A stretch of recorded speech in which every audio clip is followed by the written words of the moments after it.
G'day everyone, welcome to Marc and Car's Porsche Talk, podcast where we talk about all things Porsche.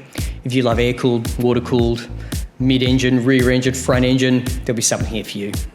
But most importantly, we're going to talk to the people who are passionate about our favourite brand. I'm your host, Marc, from the YouTube channel Marc and Cars. Thanks for taking the time to listen, watch, however you're taking this podcast in. And if you've got any input, ideas, contributions, future episode stuff, or even the so-called truth that we talk about that you want to correct, please put it in the comments below of the YouTube video, or even just send me an email. I'm available on most social media as Marc and Cars. Just want to have a special thank you to today's channel sponsor, Rec Watches. I'm wearing a 901 here. It is a watch made from incredibly lovely componentry, automatic, and it has parts of a recycled 911 in it. Rec Watches, if you're a car enthusiast, you need to own one. Check me out at recwatches.com. Anyway, today's guest is Michael Broughton. If you're a YouTube subscriber, you would have seen him in previous episodes of my videos. He has a couple of exciting Porsches, and we're going to talk about his time in those Porsches. Michael, thanks very much for joining us today. Pleasure, Marc. Good to talk to you. No worries. Just before we start on our discussion today, Mount Monster, thanks for the sponsorship, Shiraz, Limestone Coast, South Australia. There it's you a go. cracker. And we've got Lexi here, the ankle biter from my video. You'll know what I mean if you've watched it. So, Michael, tell us about your cars. For those that haven't watched the videos. All right, Marc. Yeah, it's hard to start, really. I mean, the 356 is the obvious one, which I've had for 31 years. Bought that. It was red. Underneath that was green. Underneath that was ivory. And in my blissful ignorance, I had no idea what I was buying. And I sent it up to Queensland to get some panel beating. And he rang me with the bad news that he said, in his words, it's a pig. And Wait. I was going to interrupt. Up to Queensland. Where were you living at the time? I was living here. You sent it to Queensland to get pedal beating. I was happy to work on it full time, and also the engine guru was up there as well. Ah, okay, sure. So it made sense to get the engine. Whereabouts in Queensland was this? Metro. Yeah. Brisbane Metro? Brisbane Metro. Okay, for international listeners and viewers, it's like 6,000 kilometres away, or what's that, 3,700 miles or something? That's right, a long way. It is a long way. So the panel beater rang me with the bad news that he called it a pig, and I said, why is that? He said, well, it's an English delivered car, but unfortunately it's got chicken wire and it's got bog, and that's not the original colour. He said, you bought it red, underneath that was green, underneath that was light ivory, the original colour. So I thought, what am I going to do?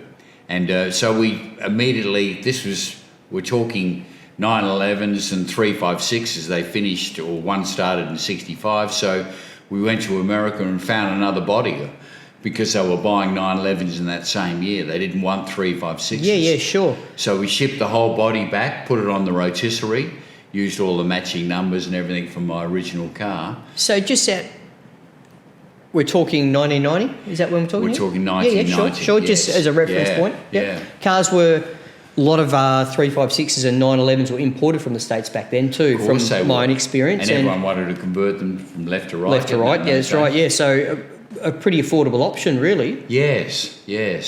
So then they rang me with a second dilemma, and they said, well, it's not the original engine, it's an A-series engine. So I thought, what am I going to do? So we went back to America and we got an engine within 200 part number of my original engine.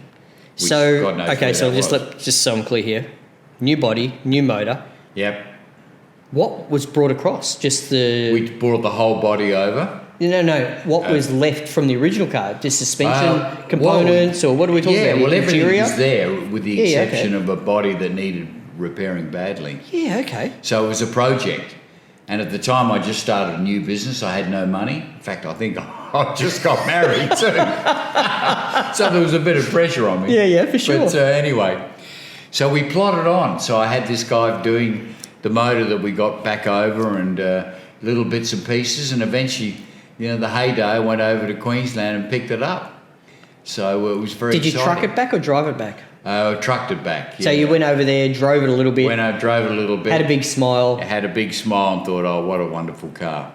Yeah, fantastic. And I seem to recall he offered me a Carrera too for $60,000 at the time. 356 Carrera. 356 Carrera too, yeah. Yeah, I'll come back. I'll come back to you on that point shortly. Okay. I thought it wouldn't be as practical as mine. So that was it. Marc came back and played around with it for a little while, and then started to get interested in doing some competitive stuff. Sure. And one thing led to another. I joined the Vintage Sporting Car Club, where I do mainly my older stuff around the houses. Yep. And it's had three shops at Phillip Island, a couple in Adelaide motorsport events.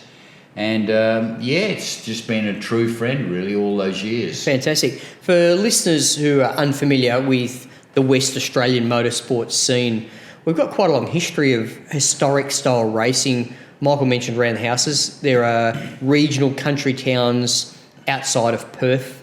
WA is a big place. And some are very famous for it. But what they particularly do is have a regularity style event that is literally around the houses in the town. And that's the type of driving you're talking about here. It. And historically, it's been such a great experience over the last 30 odd years here in WA for enthusiasts of classic cars to enjoy seeing them used in their natural habitat, really. We're the only state in Australia that does it now. Is that right? Yeah, CAMs have closed down most of them. Okay. For safety issues, but we do one at Northern, one at Albany. I'm sure the population has something to do with it too over the east. Possibly. Yeah. Mm-hmm.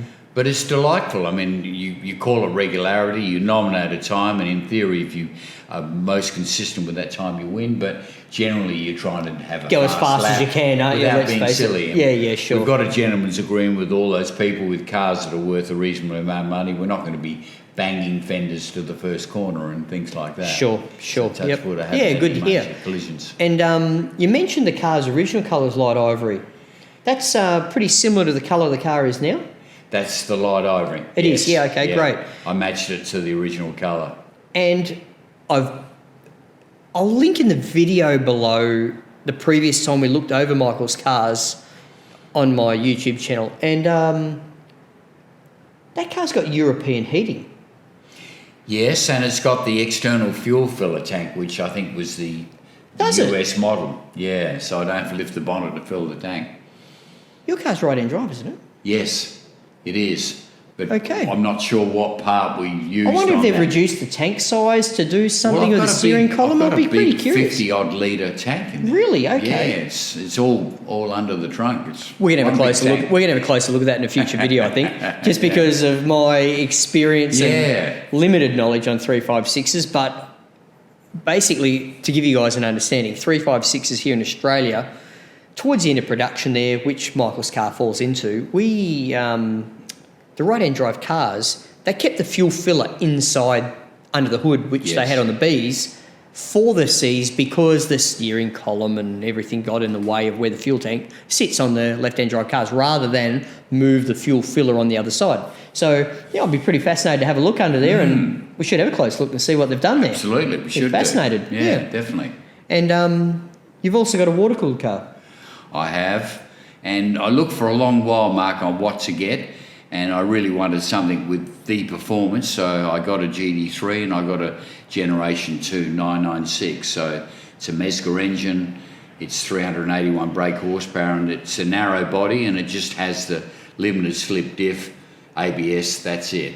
So it's down to me to track that and track it safely. So I think very challenging. I think the that Generation 2 996, which is essentially, you mentioned narrow body, of the GT3s, it's probably one of the prettiest because it's still a normal size car, you know. It's a I think so. Like when you drive that car on the road, I've had a little bit of experience in driving Carrera S's and later model GT3s. Yes. I'm quite fortunate. Not a lot of room to move within the lane while you're out doing some spirited driving in the country, whereas those narrow body cars definitely make a difference, which you would obviously know in your 356 because you can just about create a whole lane with your 356 with how little it is, can't you, compared to... And it's just such a basic motor car. When you turn the key, you've got all these cacophony of noises, you know, titanium rods. I mean, it's got a GT1 gearbox and linkages.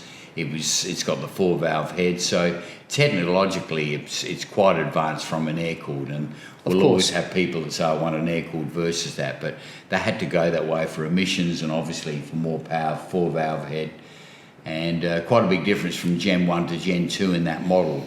Lightened all the top head end, a lot more power, wider wheels but lighter. So yeah, it's just a fabulous car, and it's never let me down, and it does a bit of track work. Yeah, sure. Has it been painted recently? I did have a little biff. Oh, did you? Biff, I did. I wasn't aware of that. I sort of heard a rumour that you had a touch-up recently. Yeah, nothing. That was quite a while ago. I've just had the wheels redone. Okay. They look resplendent, the original wheels, and obviously I've got track tyres. So yeah, sure. Because you get chips, as you know, on the track, you know. What rubber do you use on the car? I use AO50s, the nice track rubber, and I use the AO8s, Nuovas, I think they call them, which are a great combination of track and road. Are you fully sponsored by Yokohama? No, unfortunately not, you know. Yokohama, if you're listening, Michael's interested. Right. Okay. Give me a call. Yeah, send me a couple of pallets of tyres if you've got a chance. You know? I'm open for negotiation. Yeah. What about on the 356? What do you know, that's obviously had a lot of track time over the years, right? A lot of track time. I run Hoosiers on that. Do you? Because they were the only one that, from memory, all those years back, that I could get with the right, correct profile. Sure. So it's probably more in very strict meetings that you have to have that profile. But is that an issue so much these days for the type of driving you're doing on the car? Not really. No. Because I've got a set of wheels with the AO50s for my 356. Yeah, that's right. So okay. In all reality, the car's over rubbered. Yeah, would be the best way to describe it. Yeah. It's too sticky for that chassis power combination, right? And I find the Hoosiers are pretty good. Yeah, and I've also got I've got 3 sets of wheels. I've got a set of Maxxis. Maxxis? Yeah, tyres. Japanese tyre? Yeah, 185. They might be Chinese. Okay. Maxxis. A track tyre? Yeah. No, it's a street tyre. Okay. Yeah, and they're only 185 wide on 5.5-inch rims. You got 5.5s on your 356? Yeah. Yeah, and they're probably they're a good comfort balance, you know what I mean? Yeah. And I've also got those 17-inch wheels that are very polarising out on any time my car's posted on Instagram or YouTube. With 17s? I love them, right? Mate, look, in all reality, I love them because I've got their smoothie rims with a billet centre that's highly polished in alloy. Okay. I've got chrome wheel trims with that polished set. So it looks Hollywood, you know, but it's not everyone's taste. But what I really like about the 17s as an aesthetic, firstly, they weigh a ton. They would have to be double the weight of the steel rim, right? They're heavy wheels. Yes. But as a street cruising wheel, I love how the whole tyre itself and rim vanishes into the rear guard. Nice. You know, when you got when you lower your car a little bit and you got the camber that goes with the swing axle. I really like that look on 356, that hot roddy style look, you know. But each their own, whatever. You're right, Mark. I mean, when I originally was talking about removing the bumpers, and a good friend of mine who does my panel work, and I said, look, we'll put grommets in where the bumpers were. He said, no, we won't, Mike. You're going to fill them? I'll metal fill them. He said, your bumpers are upstairs stored safely with all your other original bits. Well, there's about 25 kilos at least, isn't there? Well, that's right, and a racing seat even. But the best thing ever, of course, is doing track work is have a race seat, because you don't realise how much you're moving around. Over the car. You know? I can imagine. Look, I've got traditional coupe seats, right? So I know even just spirited road driving, you put a lot of energy into just sitting still. I used to have the 6-point harness on. I could barely breathe, you know, just to try to keep me in and located. And you have the racing seat in there all the time now? All the time. You got 2 seats? No, just mine. I've got the 6-point harness for both sides. I have a navigator, but sure. Yeah. And does the 356 get used for any events that need navigators these days? Having said that, the Adelaide Motorsport event, I'm an Adelaide boy, so I had one mate first time, second mate next time, and that was wonderful. Yeah, good one. And, Mount Lofty and Chain of Ponds, just wonderful roads, all the stuff that... Amazing. The cycling routes, Yeah, that's right. Just fabulous. The reason Michael brought up cycling routes is I've used to race bicycles a lot, and I go over to Adelaide quite a bit for the Tour Down Under, which is a cycling event, and I know the Adelaide Hills very well and been fortunate enough to drive some amazing Porsches in those hills, and look forward to doing it again in the future if we are ever open to South Australia again. Would be nice. Would be nice. Bring the bike. It feels like the travelling has just been completely destroyed us lately, wouldn't you agree? I mentioned before, I'm booked to go to Bathurst in November. We're doing 4 20-minute laps, hot laps around Bathurst, but we booked the previous year and it got cancelled. Which car? GT3, of course. Yeah, sure. Yeah, long legs. Mm-hmm. So, we've got 6 cars. We've shipped them over and shipped them back. Yeah, look, so that will be an absolute highlight. I got the email last week. I'm fortunate enough to be an FIA press person. So I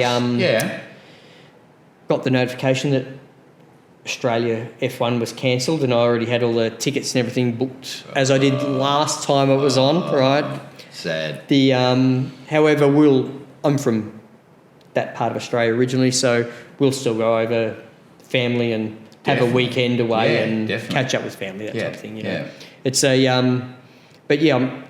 with this podcasting, Melbourne really is the Porsche centre of Australia. It's like the Los Angeles of Australia would be the best way to describe it for the Porsche scene. And so with the podcasting, I've met a lot of people, and through social media, etc. And I'm in the fortunate position where I'll catch up with quite a few of them when I go over for that 4 or 5 days over, when the F1 was supposed to be on that weekend, I think 20th, 21st of November type thing.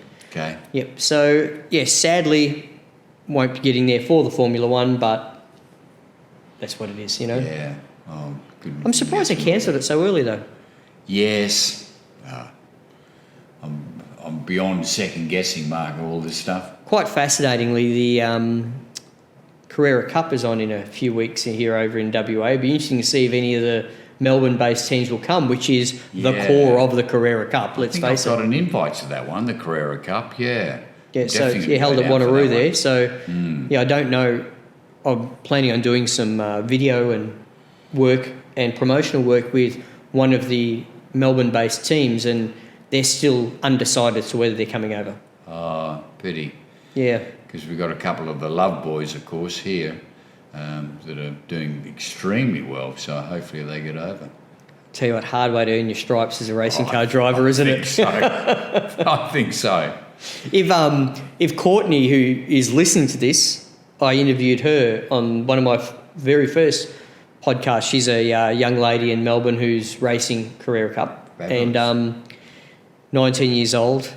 Wow. Going very well, and consistently running top 5.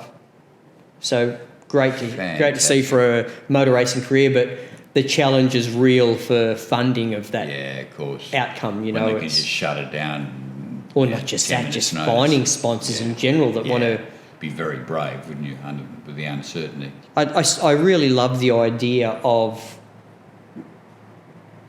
the women becoming a normal part of competitive motorsport. Yes. I just don't understand why either the opportunities haven't been presented to us. I refuse to believe there is a physical natural ability difference. No. I can't believe that that's the case. And they've got a weight advantage in the main.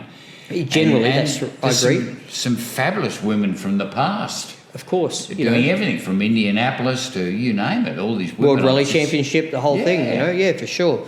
I find it fascinating that there hasn't been more prominent women in,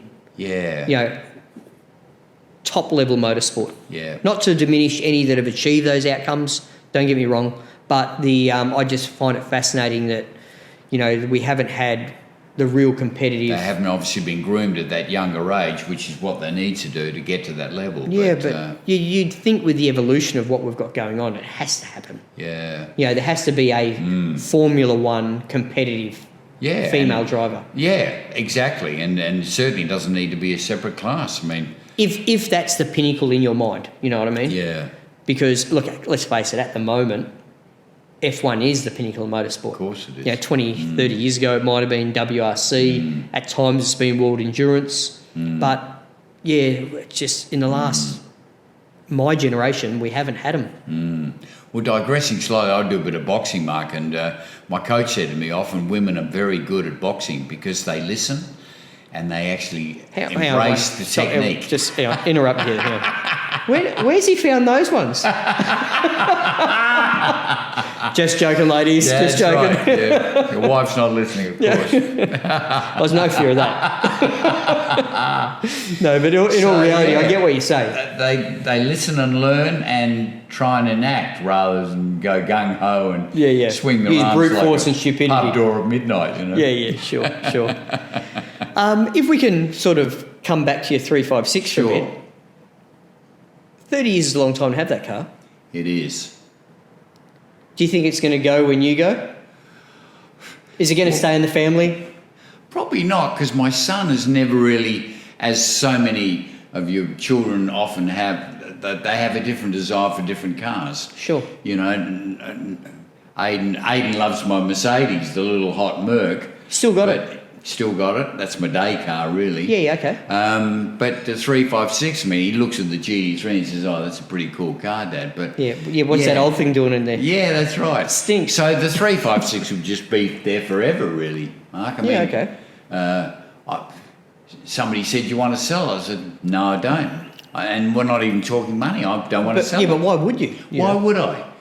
What am I going to do? Put some money in the bank and look at it? I mean, I had a similar offer not a long time ago, and I thought, seriously, what? Can you replace it with anything? Exactly. Let's say I get X dollars for it. Whatever that X is for anyone at any moment in time, right? The money will get, look, I don't like this term, but frittered away. It will go somewhere. Off a mortgage or to school fees or to whatever it is that is important in your life at that moment in time, right? Exactly. In 10 years' time, when you think, geez, I love that 356, I wouldn't mind another one. You're not going to get the same emotional attachment to the next one. No. I wouldn't. No. You know? And I've made so many contacts through having that 356. And a friend of mine had one. I met him. He was a real estate agent. He ended up selling me my business property. I mean, you just look at all these scenarios that all come back from owning my 356. So it's been wonderful. And you know yourself from owning the GT3, right? Amazing motor car, GT3. Every metric by which you can measure a motor car at that moment in time that those cars were released, they are the pinnacle of driving experience, right? Right. It's no 356 though. When you turn up anywhere for any generation, any time, you get 4-year-olds looking at it going, ooh. You get women going, ooh. Yeah. You get, it's a timeless design. It is. You know, and the difference is just absolutely amazing with how and without it's reacted to. Mark, I mean, that's the amazing thing, isn't it? They got the design so right so early. I mean, look, because they came in, like the Porsche concept with the KDF wagon or the Beetle, okay, in the early days, we've got to make it light. We've got to make it cheap, so it's got to be low power, you know, so construction's got to be cheap and functional, etc. How do we make it on these new auto barns that Hitler's building right now, do 100 kilometres an hour?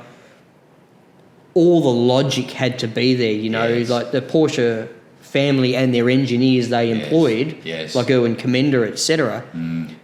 The guys weren't idiots, you know, they knew they had to work. I mean, how brilliant was that? I mean, timeless. Low. Look, Subaru was still pretty happy to use them. You know, well and truly. Yeah, so done very well with and that's them. not going to change any time in the near future that you can see. No, they get incredible mileage in terms of overall length of service. Yeah, they're fabulous. Yeah, and so as a result, I'm not overly surprised by the aerodynamic development purely because of the necessity to deliver the outcomes. Yes. You know, and you know, whether you're an engineer or a nature person or whatever, I'd say they just had to look at nature to say what flies through the air really quickly with little energy. What's slippery. Yeah. And you're right about that really had to be the early days of aerodynamics. And I read a really interesting book by Carl Ludwigsen, who's written a lot of famous Porsche books. Okay. A lot of books about the Porsche family. He wrote that Excellence Was Expected book, you know, by the about the Porsche history. And also I read a book of his about the battle for the Beetle post World War II. And his interviewing of various members of the Porsche and Pike family, what's very fascinating is the insight they actually had to what they were developing. They knew they were building something that was going to have a global impact from a local area, you know. And yeah, I really found that fascinating. And even with the Excellence Was Expected series of books now, it's like 5 books, and you know, every couple of years they re-release it as he updates it. And the history of the development of those early cars, whether it was a 356 or a 550, 718 Spider, etc., you know, the cars were just totally fascinating, in the evolution of their theories. So far ahead of their time. I mean, look at the quad cam motor. I mean, what a brilliant piece of engineering masterpiece that was, you know. Yeah, it was probably too far ahead of its time. I think so, yeah. They only built 1,300 of them or something like that. And, you know, I've been on other podcasts as a guest where I consistently get asked, what are my top 5 cars? Money, no object. Yes. And a Carrera Speedster is always in the list, you know, and getting it. Michael mentioned the Carrera 2 earlier, and that was the quad cam motor, Ernst Fuhrmann motor, that was used in the 550 Spiders. Yes. Yeah. The goal of that engine was always 100 horsepower per litre. Yes. Which was the benchmark in those days. Yeah, and it took them a long time to get there, which is quite an amazing figure now. You think about it, how far are we from that? 60 years. We'll double it. Well, they're only just getting a double now. Yes. Yeah. Like, if you want a 800 horsepower car, it is a 4-litre twin turbo motor. It's not you know, there aren't many other options out. Aspirated. There's no naturally aspirated engines that are punching out double that amount in that amount of time, you know. So I find that quite fascinating in the development of the motor car, that even after all these years, there are some things we haven't evolved that far on. No, fabulous. I mean, somebody told me, you know, it's 17 hours to do a valve time on a 550 Carrera motor. I mean, it just shows you the intricacy of them, and all shimming this and shimming that. Not a simple turn a nut and tighten a lock nut, you know. Yeah, well, and there's like it's a shaft driven, not chain driven. Yes.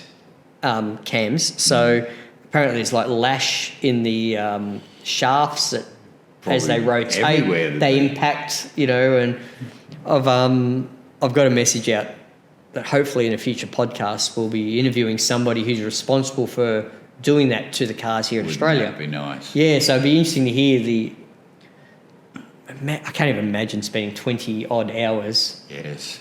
To do your valve clearances on a sort of 4-cylinder motor. Almost 3 full days of just working on a motor, timing it. Imagine what it would have been like in the early days with like the Ferrari engines that were V12s that only like 2 litre and stuff, and they all use those bevel drive. Yeah.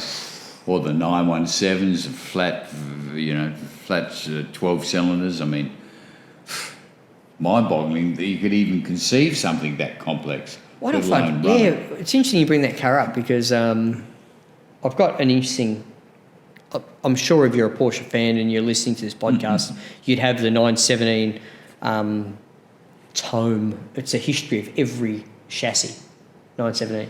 Really? And motor, right? Yes. And issued by the Porsche Motor Museum. It's a book. You could hold the door open with it. It's a monster, right? Fabulous. But in there it talks about the evolution of the 917. And what I found completely fascinating was the drive from the crank occurred from the centre. Okay. Not from one end, which we traditionally associate with normal combustion engines. From the centre. Yeah, from the centre. And so the shaft that went to the clutch, to the gearbox, went under the mallet to the sump to get to the gearbox, right? And apparently, the clutch is tiny, Yes. but towards the end of the development of those motor cars, we're talking 1,200 horsepower in the 70s. Yeah, and they're very twitchy. Horrifying. Yeah. Can you imagine what it must have been like in one of those cars? That's astronomical figures, isn't it? It's the greatest hypercars you can buy today are those numbers. Yes, that's right. And they were race cars. Wet tracks, Nürburgring 50 years ago. or something. I mean, how scary would it be? Love to be part of it though, wouldn't you? You can get the smile off the face. Hey, and they were all right-hand drive cars too. Yes, yeah. And so with regards to Bathurst is planned for you, any other events you got forecasted on the bucket list or anything like that? I'm in the Porsche Club and the VSCC, so we get 4 VSCC events. Yeah, we sure. do Albany, Northam, we do Collier course, and we do So they're traditionally the 356 events, aren't they? 356 events. I only do that with the 356. Yep. And then obviously with the Porsche events, we go out there with the GT3s, and I've got quite a few colleagues that have top of the range GT3s, and they're better drivers. So I'm just finding my own level, and all I'm trying to do is get a slightly quicker time, but having a lot of fun doing it. What's your personal best around Wanneroo, Michael? It's only 108, and I think there's What do you got left in you think? 105 is what I'm aspiring. Really? Yeah, I reckon there's 3. You're pulling 3 seconds out of it. I reckon. Where's that coming from? big right foot and a stronger left foot. Yeah. You might need to cut some holes underneath the seat there for those big cojones to sit in. That's right, and pump them up. So you think you're pulling 3 seconds out of your lap time there? I reckon we'll get down there, yeah. Do you think that's through rubber, or do you think that's through the car will developing outdrive skill? me all day, so it's just down to me going faster. Yeah, interesting. So I've been doing a bit of just a lot of track work really, Mark. So I know it's there. Yeah. Certainly there's a couple of seconds there, and I think I can get it one more. Then I'll be very happy. What is considering it's an analog car and I'm racing against the guys with all the dual clutch cars, all that sort of thing, and big motors. I accept that. And do you know what the 996 GT3 best time is around Wanneroo? Is that a conversation that's had amongst? Not really. There's so many. Well, you know who owned the car before you. What was capable in those hands?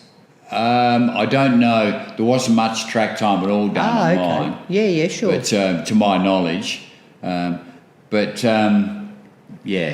you define it down to a 996, I mean the quick guys with their cup cars are doing sort of 60 seconds. Yeah, sure. That's a different kettle of fish, though. They come on a trailer. Yep, that's everywhere I go. You drive there. 356 drive there and drive home. So, yeah. But and what's a 356 do around there?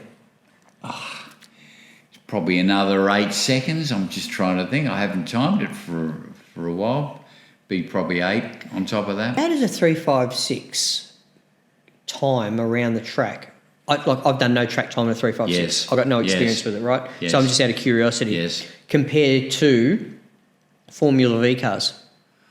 I think Formula V's should definitely be quicker, yeah. Formula V's, Formula Fords, I mean, they're... Formula Fords are a different kettle of fish. Sure. Formula V's, Formula V's. Yeah, so... Much lighter. Yeah. I mean, mine's about 8. But they are also a lot less powerful as well. Yeah. You're not limited by your capacity and things like this. No. If you go and put a big bore kit on your car, if you go and, put modern cams and stuff like that in the car, and brakes... You'd ever beat a little Formula V or Yeah, I was just curious, that's all. Yeah.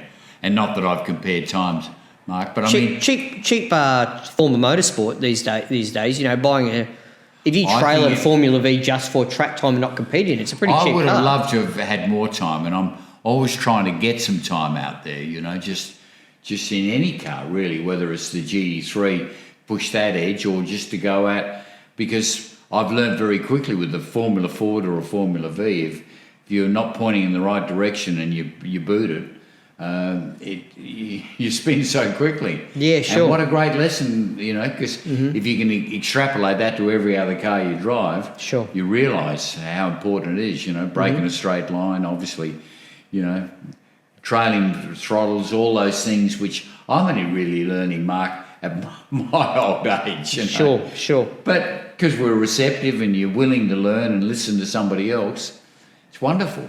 And do you have the opportunity to get someone more experienced in the passenger seat with you to tell you, no, Michael, you don't need a brake yet? Yeah. Do you have those conversations? Yeah, I've done a few events. Yeah, good. And there's a couple of guys down at Wanneroo. You just sit with them. I've given them a drive so you can observe them. Yeah, sure. And that's the only way. And then you start dissecting every corner, looking at the angle. Yeah, So, okay. Traditionally, ideally, you pick one corner and it's okay, brake a little harder, a little later. Don't turn so quick. It's all. That's what I love about the sport. All analysing it and trying to see how you can do it better. And you've got some driver's aids now that you can record all this stuff and of course. look back and dissect it. Ever had interest to do any rallying? I haven't really, probably because I left my run a bit late, I think. I mean, I'd love to get in a car and go sideways around a rally track, for example. Sure. I think that'd be fantastic. But never really done much. Yeah, okay. I've always been too worried about my cars, the quality of cars, so you're not going to be going on dirt roads. Yeah, sure. So what you need a Hyundai i20 that's been caged up, don't you, to go That's out? what you need. Yeah, okay. Let out. So if you tip it on its side, can someone put it back on the wheels for me? That type of thing. Is that what you're looking for? Yeah, okay.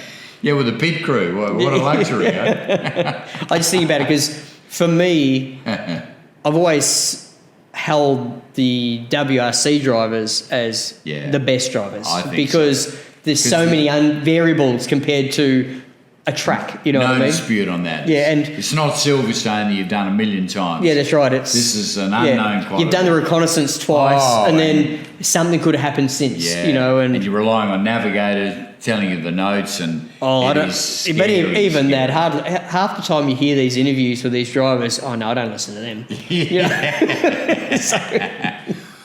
But yeah, I do find it fascinating, about the whole rallying versus, even tarmac rallying versus the... And often they don't make the transition. You think a rally driver would be a fabulous Formula 1. Look, Kimi Räikkönen, he hasn't been able to do it, No, that's right. All these heroes. And even motorbikes, you think anyone that can ride a motorbike, 2 wheels and go sideways could outdrive anyone in a motor car, but it hasn't followed suit. That's an interesting comparison you brought there. Yeah, sure. What they're driving and how long they've been driving it. Yep. Unless you look at some of the really old guys like, Walter Rall or someone like that who are just... could drive anything. Yeah. Go-kart upwards. Yeah, exactly right. Yeah.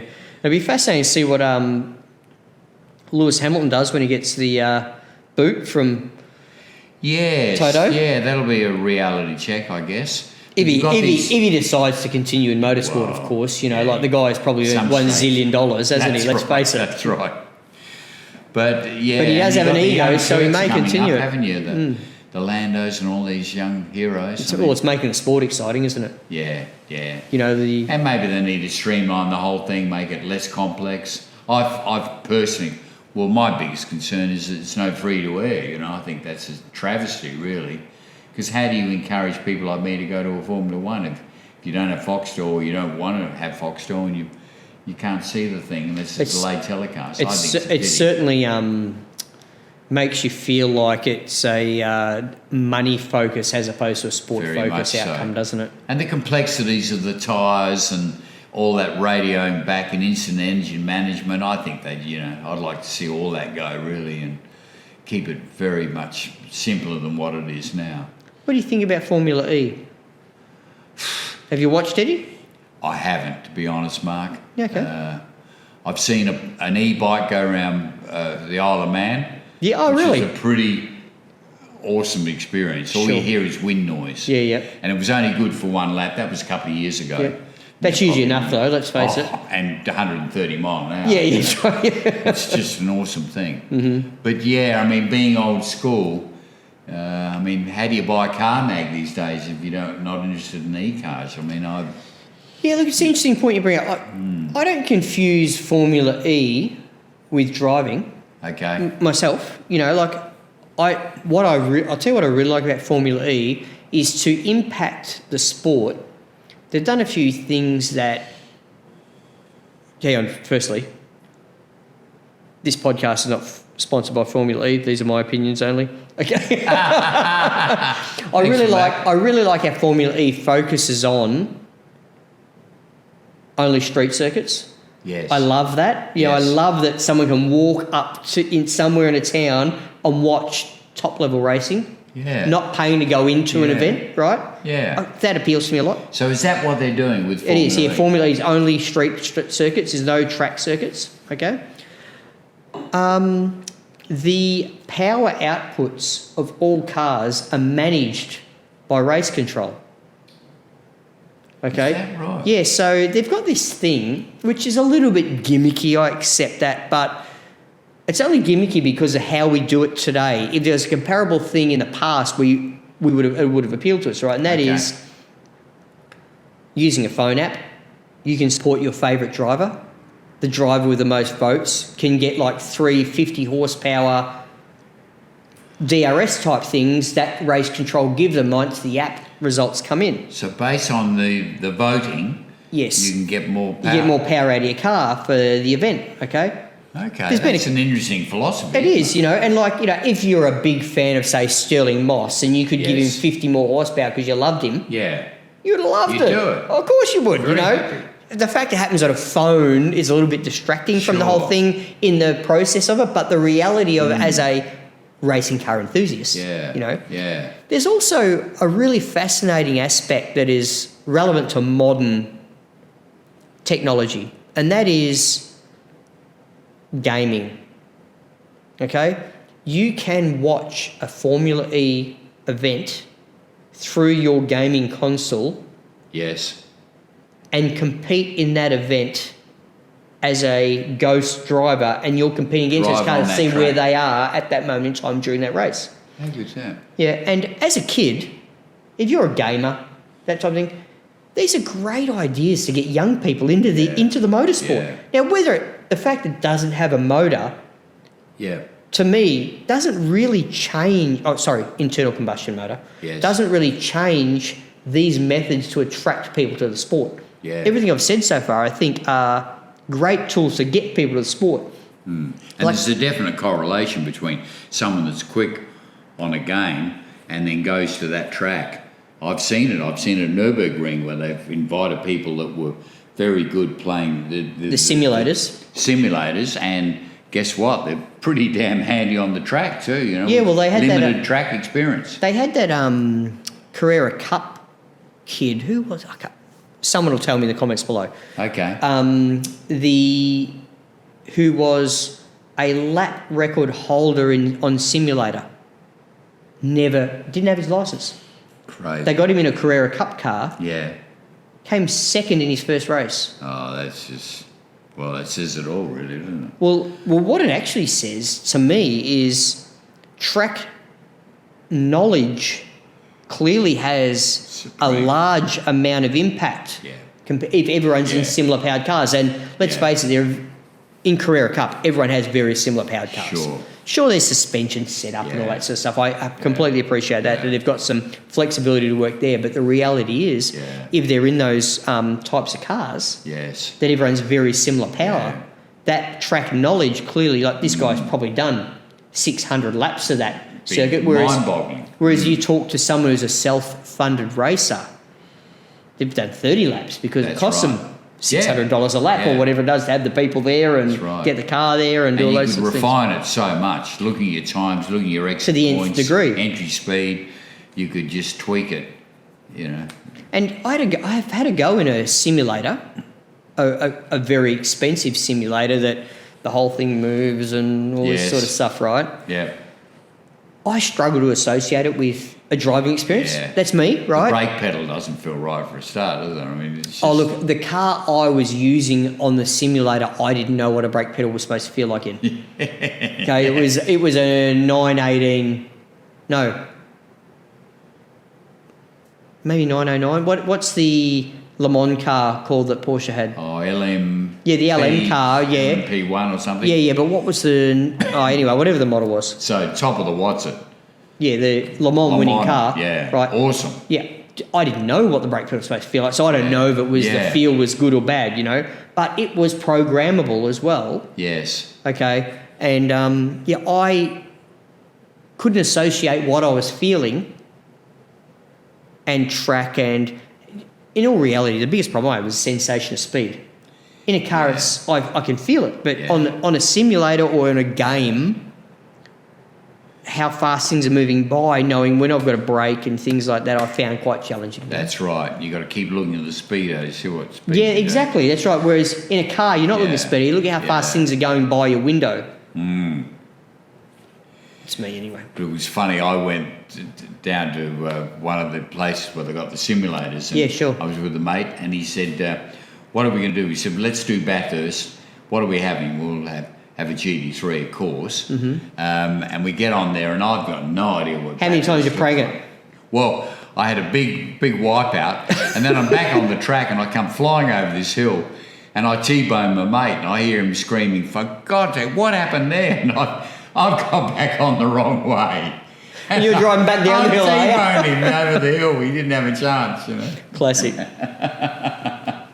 Lexi. Classic. It's okay. You got any future Porsche purchases in mind, Michael? No, or you're done? Yeah, I'm done, Mark. Yeah, I'm absolutely Well, this week done. anyway. No, I'd like an old vintage bike, but not to ride because I'm too scared to ride. My mates in Adelaide used to have a lot of the old Ducatis and I empathise. and Velicettes and Max Nortons and stuff. Sure. So I'd like to have maybe a little bike just sitting there. But in terms of, I think I've got the good formula for me, Mark. Yeah, good to hear. Just a quick water cooled and historic air cooled, and both of them get lots of work. So how do you go with the adjustment in your head going from one to the other? it's chalk and cheese really, and once you get in there, you know exactly what you're driving. Yeah, sure. Yeah. But when you got to drive something that's 3 times as much horsepower, it was certainly an adaptation to. But probably, it wouldn't be. I was about to say double the weight. It wouldn't be double, but it'd definitely be at least 50% more weight as well. You're talking. I don't know what a GT. Low What's a eights to 1500. So yeah. Does GT3 weigh that much? Does it? Yeah, but all loading up with fuel and stuff. Yeah. Okay. I would have guessed 1253, 1300. I wouldn't surprise us after 1.5. Yeah. Okay. Because it's got all the adjustable suspension. Yeah, of course and stuff. So and the are there any future modifications planned for either car? None at all. No. The Is the GT3 356 stock? is sorted because, of course, we both got our engines rebuilt with Corella rods and stuff.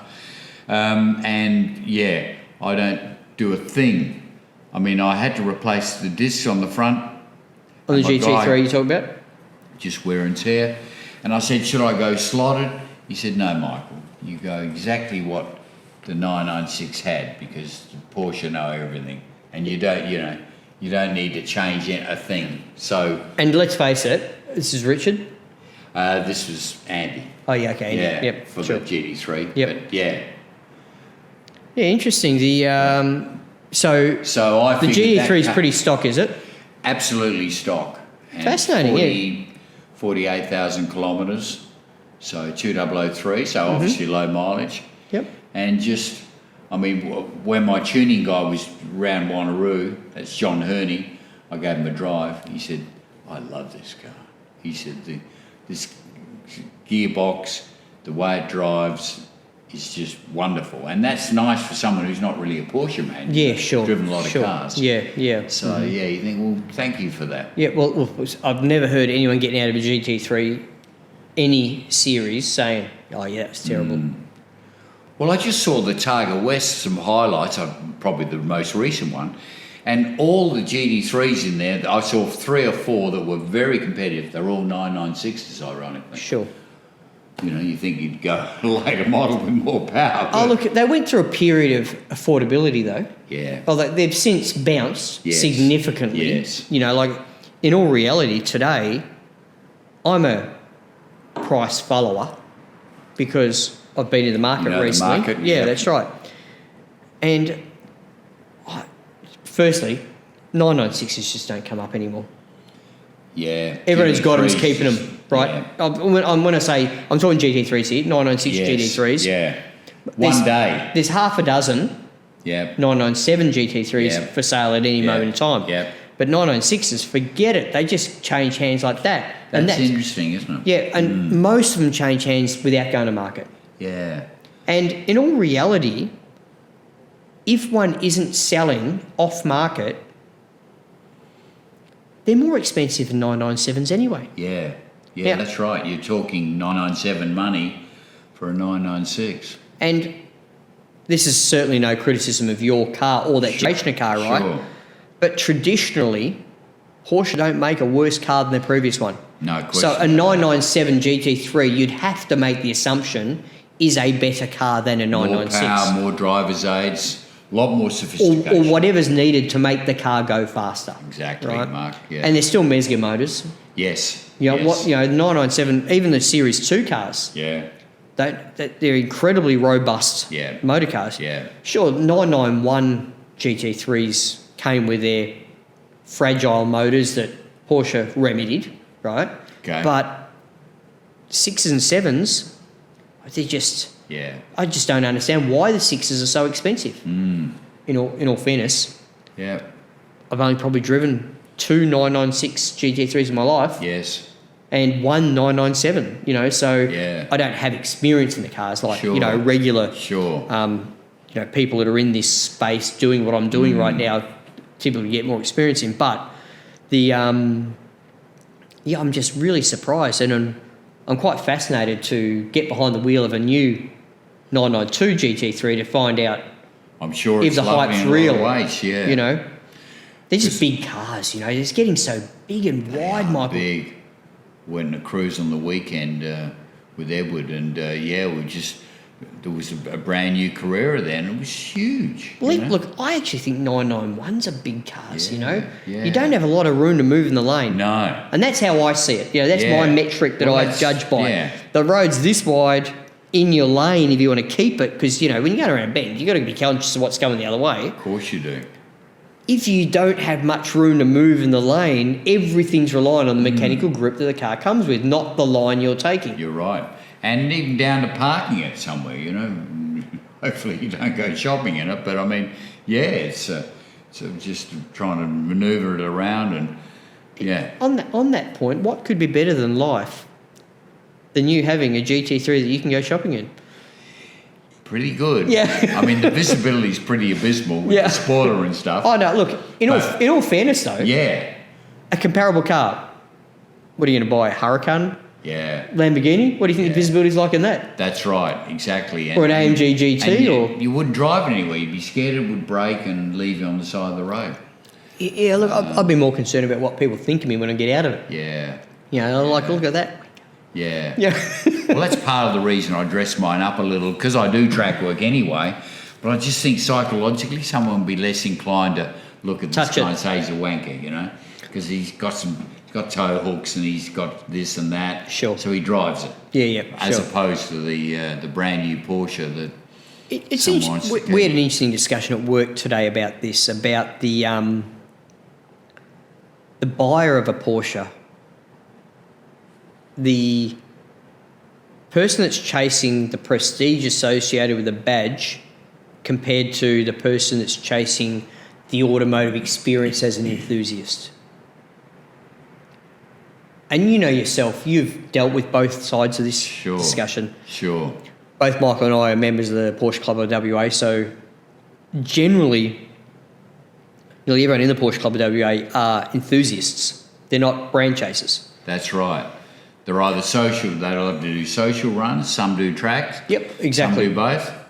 But they love the car for not what the car represents as a status symbol, but what the car represents as a tool for providing enjoyment. Definitely, Mark. And this person I spoke to today was quite a bit older than me. And he said, it's interesting to say that, Mark, because today, just for clarity, this guy owns a 992, okay? So, latest model, Carrera S, lovely car, white, first one I'd seen in white, right? Yes. He said to me, in the 80s, You've bought a G series car, 3 litre. It was a dentist's car or a stockbroker's car. Really? That's who bought them? Correct. All right.